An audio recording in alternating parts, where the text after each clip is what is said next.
Chapter 56. Siv descended with a gust of wind amidst a clearing in the overcast silver forest. Maya hopped off her board before it could fully land. Adam followed closely after her.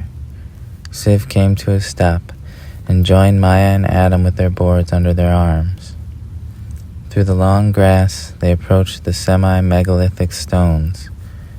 Between the pines, at the foot of a steep cliff of dirt and rock, the pile of stones remained, with one dark shadow of a crevice, ominous and luring. "Why, Maya?" Adam asked. They stood at the mouth of the cave. They could feel the cold air expiring from the opening. Maya looked at Adam with a display of heightened senses. Together they looked back into the cave. "Come on," Maya said.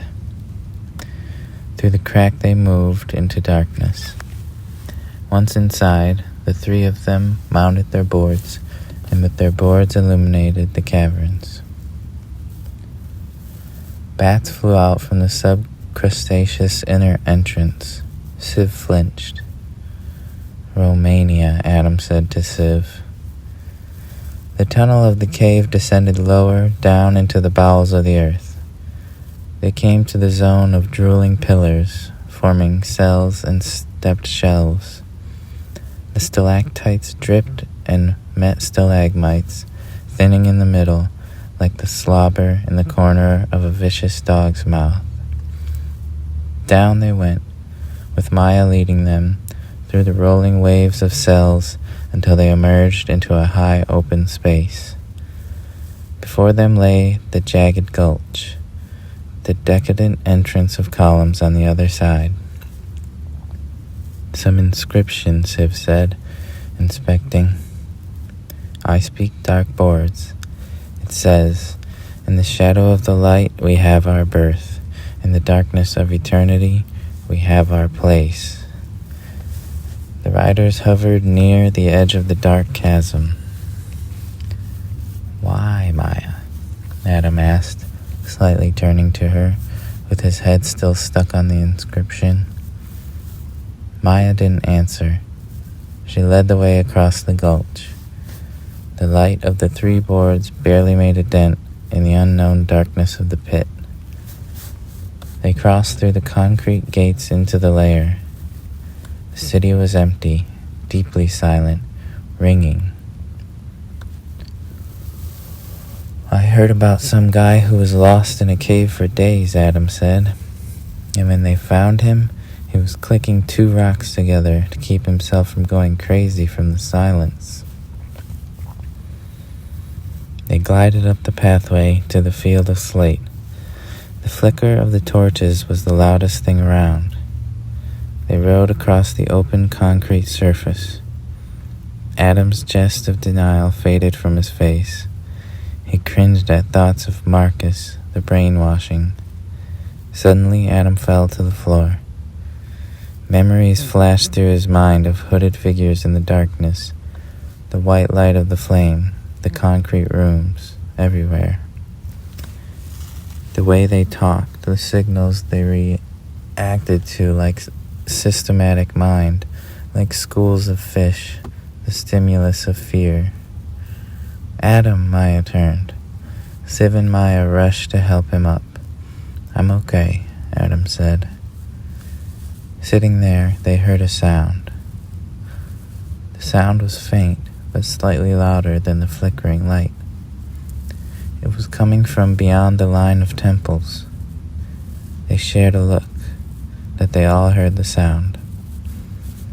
They hovered over to the edge where their boards could illuminate the areas where no torches had been placed. There, below the city, was the village of the gray and tattered creatures. They were still there, wandering, working. Some were pushing wheelbarrows full of gray sand-like ashes. "They are the indigenous people of the cave," Adam said. He lifted up his board, illuminating slums which stretched back deep and faded into darkness.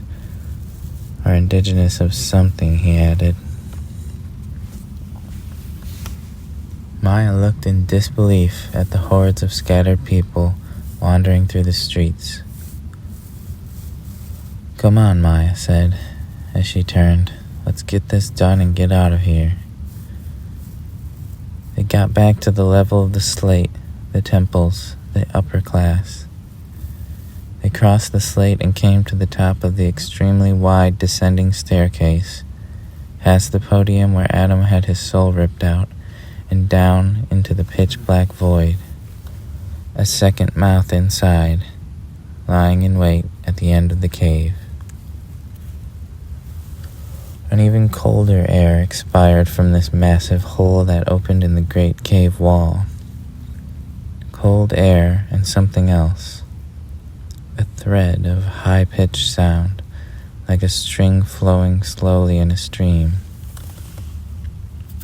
Adam looked at Maya for a while. Maya looked into the blackness of the tunnel. She turned to Adam. Why? Adam said once more, and he sat down on the top step. It was no accident, Maya said. Meeting Zedefungo, getting lost. Adam looked up at Maya. We were called to do this, Maya said. Called by who, Maya? Adam replied. Right now, the only thing calling us is some demon woman in the black hole. Maya stood for a moment. I can't do it alone, Adam, she said, reaching out her hand. Take Siv, Adam said. Maya put her head down. Adam looked into the tunnel. He looked down at the ground between his feet.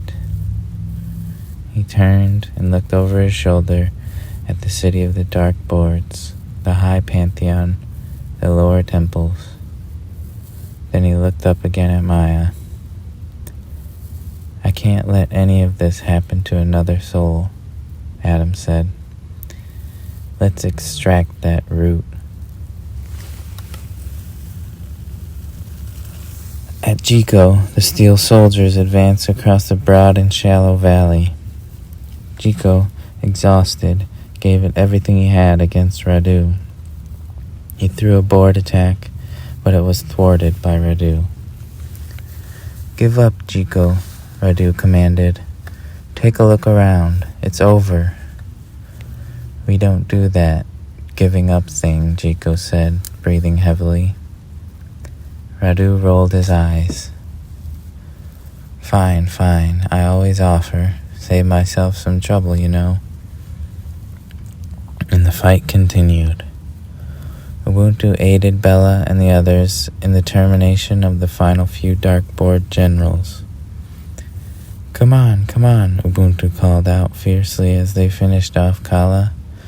Numo, Bella, we have to hold the soldiers. Cover me. Ubuntu sped toward the forces.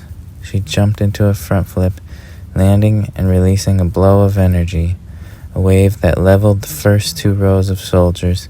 Wiping the sweat from her brow, she continued to attack. Dharma witnessed her heroism. She turned to Arthur with her board of glowing flames.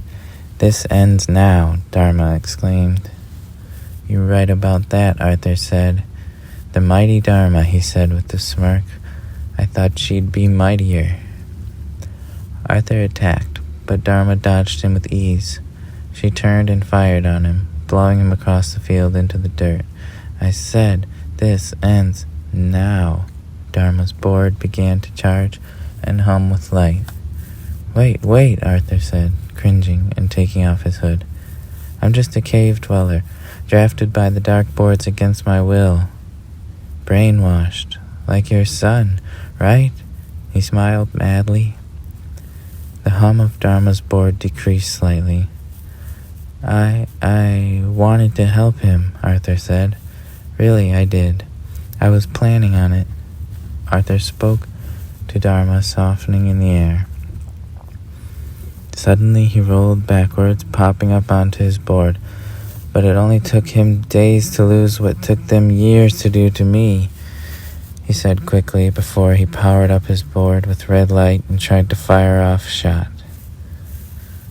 Dharma beamed a yellow laser larger than Arthur's body that roasted him into the ground where he stood.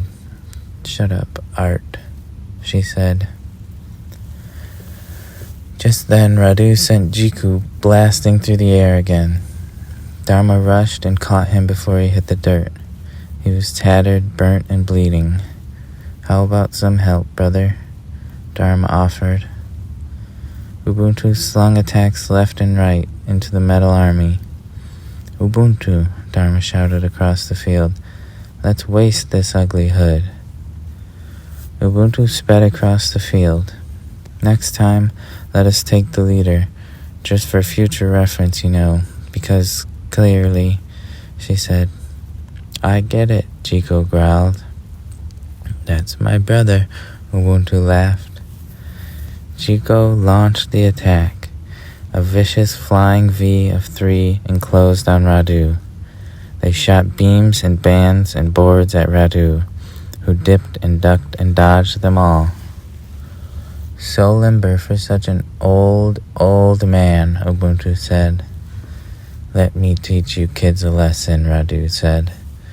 He emitted a slicing beam from each end of his board and began to rotate with momentum, knocking them all back, flipping through the air.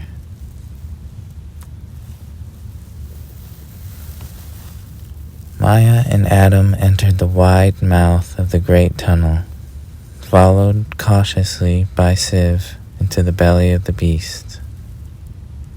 The supersonic ringing floating past them through the air, illuminated by the boards, the tunnel walls appeared to be ribbed and brown. "What are we supposed to do when we get down there?" Adam asked Maya. "Just pull the plug? We don't even know what could be waiting for us," Adam said. "We must be ready for anything, at any time," Maya said. "Don't worry yet." Up ahead of them, something was appearing. Everyone prepared. Maya peered ahead at the figure. Out of the darkness appeared a gray, cave-dwelling man in a tattered robe. Wandering aimlessly out of the tunnel, he took no notice of the riders. Adam looked at Maya. They continued. Soon they came to a point in the tunnel where shallow water started. First with puddles, then a uniform sliver of depth coated the cave floor. "What the heck is this?" Adam asked, looking at the water. As they went further, the water got deeper. Another cave dweller waded through the water, sloshing. Soon another. The riders really began to wonder what was going on. Soon the water rose so high it was halfway up the massive tunnel wall. The riders skimmed the surface and proceeded.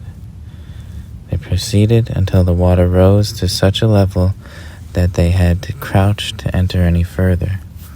"So that's it?" Adam asked. "No route, no source?"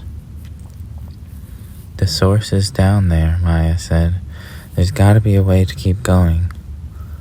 They stood up. "The boards," Siv said. Maya looked. "We can dive the waters," Siv said. "Keep your feet on the boards and they will give you breath. If you need to speak, direct your thoughts to me. I will hear you. I will translate between us." Maya looked at Adam. "After you," Adam said. Maya tucked under the water. She crouched and submerged on her board beneath the tunnel ceiling. Soon the three of them were gliding underwater. The three boards illuminated the subaqueous cavern. Adam looked at Maya with wide, excited eyes, if only for a moment. They floated further down the tunnel, down. Suddenly, the tunnel emptied out from the bottom of a large rock wall. They had been let out into an entirely open underwater world, but there was nothing for the eye to see. No bounds, no walls, no ground, no light, just this flat rock out of which they came. Maya looked at Adam once again. Adam looked at Siv. He says, "Now what?" Siv said to Maya. Maya looked at Adam with a dull expression. Then she looked around. Nothing. She floated lower, down, away from the rock, and soon some features deep below them began to come into view. Rocks, cliffs, something. She motioned for the others to follow. As they floated, the light of board emitting pie-shaped beams into the depths, the features became clear. They approach the objects and realize they are looking at the ruins of an ancient underwater city. Adam and Maya look, with shock, to the ruins in their midst. The three riders float through the rows of buildings that, all crestfallen and destroyed, black algae that creeping up the forms. Maya looked at Siv. She says, "Be on your guard," Siv said to Adam. Cautiously, they explore the ruins, waiting for some leviathan to emerge, considering if they should have brought backup. Suddenly, Adam sees something. Another of the tattered cave dwellers, walking on the sea floor and paddling with its hands. Adam signals Maya and Siv. They watch as the creature approaches a massive gulch at the city limits. Adam looks at Maya, wide-eyed.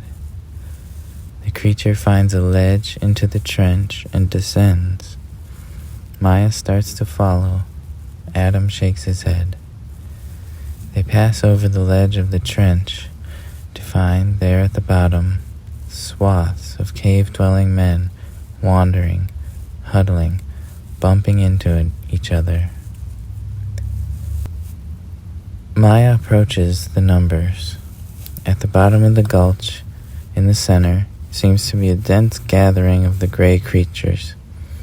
At the center of the group, an inflammation of men is covering something. They claw and scratch at the mass.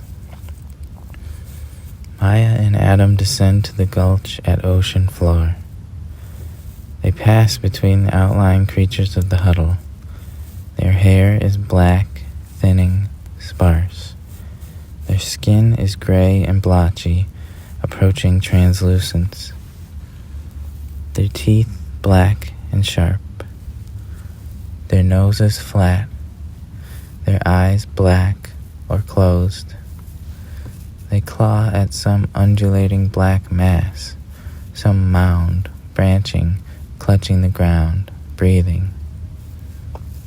Adam looks at faces as he passes. He waves and snaps his fingers to get their attention. Nothing.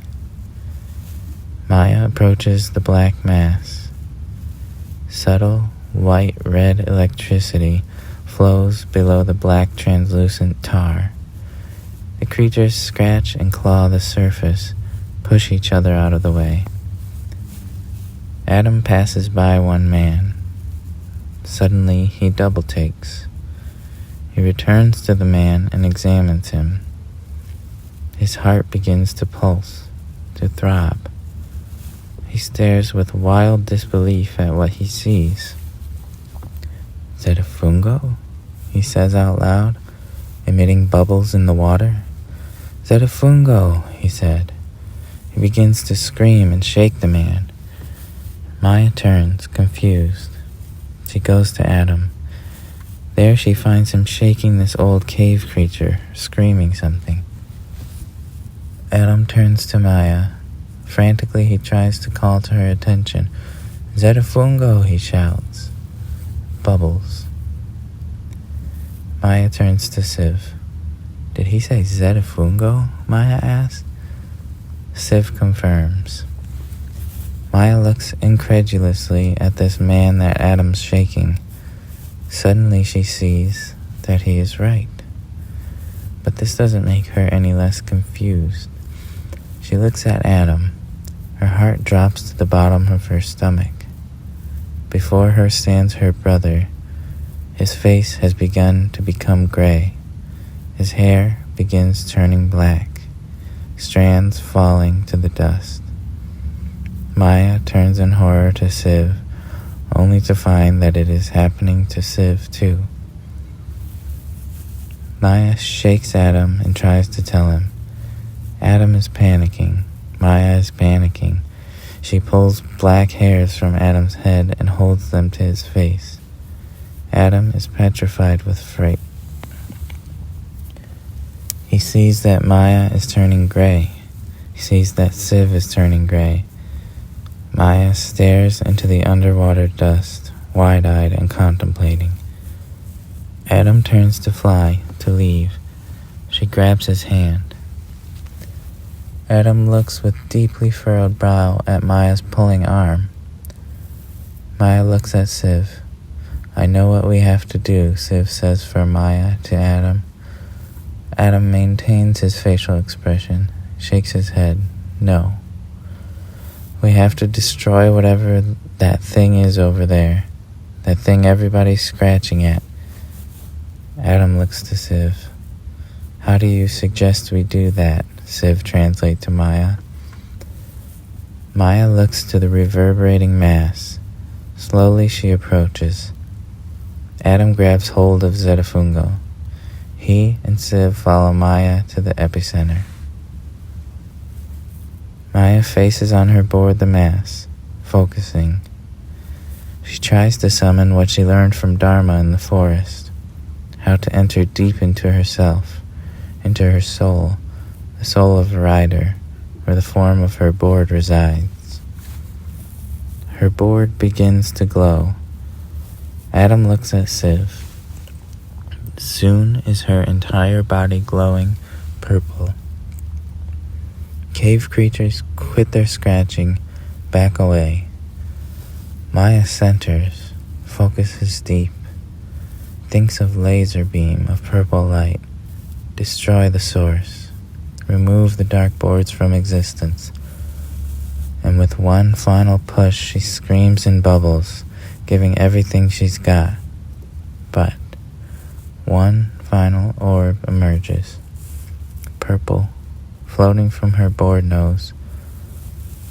Floating, the bubble spirals in the water, blowing.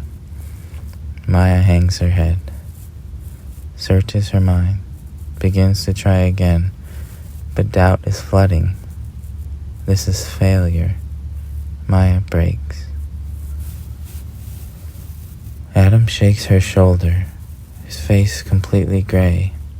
He points. Maya looks up. The orb is floating toward the dark mass, radiating in the water. Its spiraling stop. It hovers true, and radiation growing. Soon the purple bubble comes in contact with the sickness, source of darkness stretching through the canyon, crawling up the walls.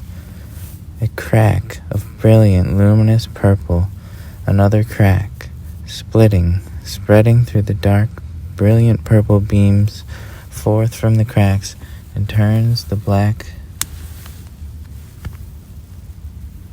reverberations to a frozen purple white. The mass explodes into thousands of shards of purple light. A hole beneath the mass is revealed, a hole in the ocean floor. Maya, the cave dwellers, Adam, Siv, and Zetafungo are pulled towards and through the hole. With water, they are pushed into the orifice. Water's pouring through but isn't rushing, floating. In the blackness of the void they enter, floating through the darkness, spinning, boards illuminating. Maya gray, Siv and Adam gray, and all completely empty cave dwellers floating through the void. In the valley at old Jiko's feet, Jata fought valiantly among the ranks of metal soldiers. By now they had passed the halfway mark of this final clearing. Jata sent a drilling kickflip towards one of the soldiers. To Jata's surprise, it took the soldier's forearm clearly off his body. The soldier, slightly surprised too, looked down at his arm. Jata caught his board returning and threw a backside uppercut, spinning into the chin of his soldier. His head broke clean off his neck. Slightly confused, Jata inspected the soldier in passing. He noticed something on the soldier's body. Rust. The soldiers had begun to corrode. All around, Jata looked as brown, orange, green corrosion crept over the army of soldiers one by one. "The soldiers," Jata shouted. "The soldiers are rusting." Niku looked around and saw that Jata was right. Somehow the soldiers were becoming covered in rust. Niku and Bella looked at each other. They turned and attacked. For once, the soldiers took damage from the attacks of the riders. Jata looked around. "Attack with everything," Jata screamed. "They are weak. Attack!" The birds in the sky began to short circuit and fly neath heavy load. The puppets took advantage, dropping one bird, now another. The elves, the warriors of the Tree of Life, and the puppets all around began, for the first time in this battle, to push back. Rays of the evening sun began to pour out from the clouds, and soon the sun came into a clearing in the open sky. The rusty soldiers crunched and stiffened, but there were no pushovers. They returned the efforts of the riders and continued slowly to advance, followed by another pushback from the riders. "We're moving them," Jata cried. "We've got to push. Come on, everything you've got." There came an intense stalemate. Nobody was moving anywhere. Many were being slain. Maya, in the void, her last remaining consciousness before becoming permanently gray, she sees a light. A twinkling little white light.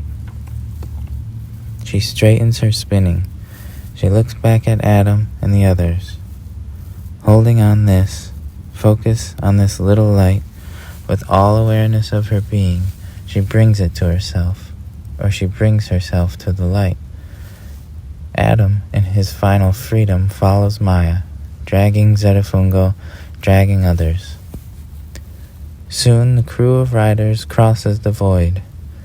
The line of riders extending back into the water to the hole in the ocean floor, floating from hole in anti-gravity through the sea of anti-anything. Approaching the twinkling light, Maya notices another one. There, more. Soon she floats among a sea of little diamond lights. She holds her hands up, feeling warmth. She sees the pigment start returning to her hands. She looks at Adam coming fast and gaining hair color in his face, amazed. "Maya," Adam shouts, "they're stars." They look with revelation and amazement at each other. Maya looks back at the other cave dwellers. They all return to color slowly, looking at their arms and legs confused. Riders reaching out and grabbing, hugging on each other. Finally, boards are produced beneath their feet. "Who are these people?" Maya says to Adam. Zedafungo floats up on his board by Maya and Adam. "These are angel riders, Maya," Zedafungo shouted. "You have done the impossible. You have restored us from eternal toil. You did it, Maya, you did it." The crowd of riders floated through the stars. "These can't be stars," said Maya. "They look like stars," Adam said, spinning through space. "They are stars," Zedafungo said. "But the question is, what is that?" He pointed to what appeared to be a big fat white star ahead, just a giant circle, a flat white light among the stars. Radu looked back in confusion. "What are you doing?" he spewed with slobber to his soldiers. "No matter, I will just have to do this on my own." He glowed with red and white flames in his entire aura. An energy black smoke surrounded him. He started rapid-firing automatic missiles in all directions, heat-seeking doomsday devices, knocking Jiko, Dharma, Ubuntu down onto their backs and out of service, dropping riders left and right among the crowd. "I have come too far," Radu cried madly. Jata, Niku, Bella dodged the missiles and saw Radu approaching rapidly the tree. "Niku, Bella, Radu," Jata yelled. They blasted off in his direction. They came upon a fiery Radu and launched an attack as a last effort to save the tree. Radu exploded waves of gray, clear power, knocking them all back. They lay, eyes closed, aside. Then, Chiku picked himself up once more and lunged at Radu, who was now closing in on the tree. "No!" Radu screamed with force. His voice was full of charged darkness. "This is over!" From Radu's being came a black, dark power like a snake and drove Jiko into the ground. From there, Jiko looked on, unable to move, as Radu sped towards the tree. The sun was hanging low below the clouds. Maya floated towards the giant flat white circle in the stars with curiosity. "That's a big star," Adam said. The entire crowd, extending in a caravan of people through the stars, were led by Maya, coming up to this big star, and as they approached, it grew. Maya went faster and faster. "Well, don't run into it," Adam yelled. "It's probably hotter than heck." "Pull back," Zetafungo yelled. "I can't. I'm not going toward it anymore," Maya cried. "I'm being pulled." Jiko stared up into the sky at Radu, floating before old Jiko, white cloak flapping in the wind. "You lose," Radu screamed madly. "This is it. This is the end." Radu turned round. The clouds had pulled back like a hood, revealing evening sun and deep blue skies. "Take a good look. This will be the last blue sky the world will ever know." Jiko hung his head. Dharma and Ubuntu stared up, unable to move. "Viva la dark boards!" Radu yelled madly. He blasted off at old Jiko, only 30 feet away and closing the gap fast. With a festering smile, he started cracking up while speeding toward the tree to claim the world for evil. But just as he reached the tree, he was stopped in his tracks, smacking flat and falling on his back in the rock and grass. He held his damaged face and looked up at the tree in utter confusion. A wall of puppets manifested from invisibility, standing linked like chain, 3 puppets thick. "Not today," Zara cried. "Puppet wall," Ignatz screamed, raving. Radu levitated to the top level of the tree. Only wooden beams stood between Radu and utter success. "Move," Radu said, "or I'll turn you into firewood." The sun had dropped directly behind the peak of old Jiko. "Absolutely not," Zara said. "Suit yourself," Radu said. "Brace yourselves," Maya cried. "We're coming in fast." They careened through the glowing disk, streaming into the portal of light and out into a sunny mountain day. And pouring forth from the sun at old Jiko's peak like Class 5 rapids were the fallen hero riders of all time. Radiant, colorful, glorious. Led at the helm by Maya and Adam, followed by Siv and Zerfungo. They barreled through Radu like a stampede, and they didn't stop there. They barreled through the entirety of the Darkboard's army, like a freight train snake of massacres, slashing the corroded soldiers that remained to bite-sized bits, leaving no trace. The rest of the riders, the puppets, the jungles, the elves, laid down their heavy loads and turned to join the wave of mutilation. Jiko, Dharma, and Ubuntu sat up in pure joyous disbelief. Renewed with strength, they took to the sky, only to have to do nothing but sit back and watch the carnage of the parade of destruction. The puppets cheered and threw their hats. They buzzed around with joy and jubilation. Now that's what I call impeccable timing, Ignatz stuttered. Ubuntu put her arm on Dharma's shoulder as they watched the win. Your baby did it, Ubuntu said. Our baby, Dharma said. Maya led the dragon train around, beaming with joy, bright smile on her face, wind in her hair. The sun was shining down upon her. They had won. They had defeated the dark boards. Adam came to Maya in the air, and they hugged her, spinning on their boards. You did it, sis. You really did it, Adam exclaimed. We did it, Adam. Are you crazy? Maya answered. Without you, I would give up every day. What are you talking about? All I do is doubt and sit down, Adam said. Someone's got to do that for the two of us, Maya said.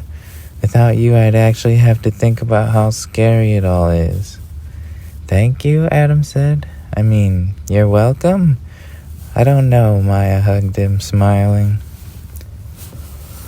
Jiku came to Radu lying in the dirt and rock before old Jiko. Ubuntu and Dharma joined him, encircling the falling leader. Radu was starting to prop himself up, but then fell beneath the weight of his defeat and in his injuries. He cast up a hideous, vengeful look at the three great riders.